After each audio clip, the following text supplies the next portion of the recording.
कज़ी बाहिचो भाॼी थी घर में त अन्न जो दाणो बि न आहे। हाँ साईं उम्मीद बाक़ी आहे। घर में धूम दुखण घुर्जे।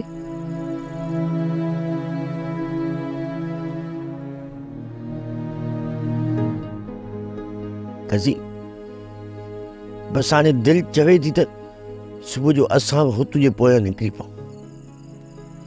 जेका हो तू गलती कई है तो असां कॾहिं बि न कंदासीं। हिन वेड़े खे नाहे छॾणो, कॾहिं बि नाहे छॾणो। छा रहियो आहे हिन वेड़े में? हाँ छा रहियो आहे? को बि ॻाल्हाइण लाइ तयारु कोन्हे कज़ी। ॿियो असांजे मोर जो आहे। तूं असां खां नाराज़ त थींदा न? पोइ असां उन्हनि सां कावड़ करे त छो निकिरी हलूं खड़पी? छो?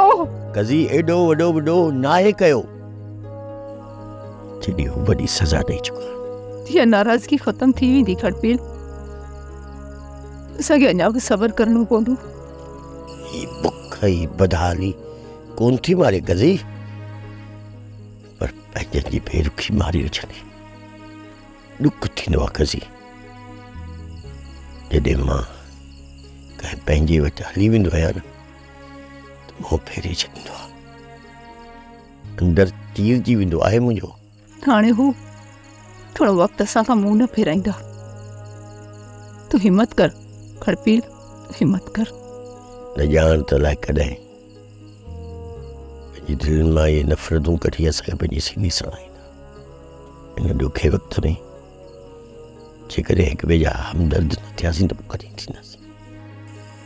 लाइक कॾहिं थींदासीं या कोन थींदासीं?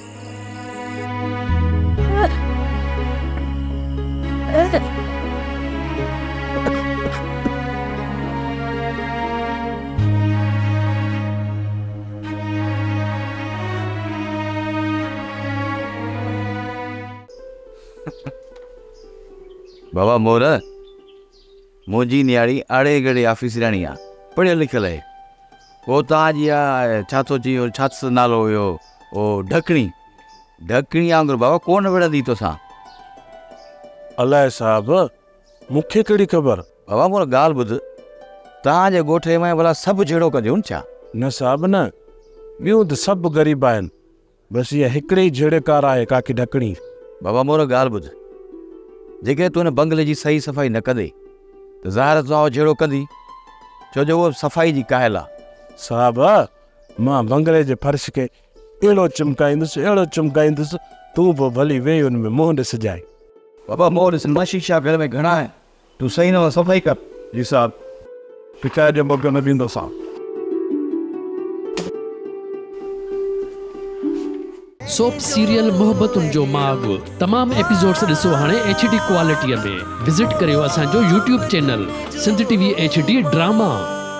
सब्सक्राइब कयो असांजो official YouTube channel Sindh TV HD drama ऐं वधीक अपडेट लाइ बेल आइकन खे क्लिक करियो।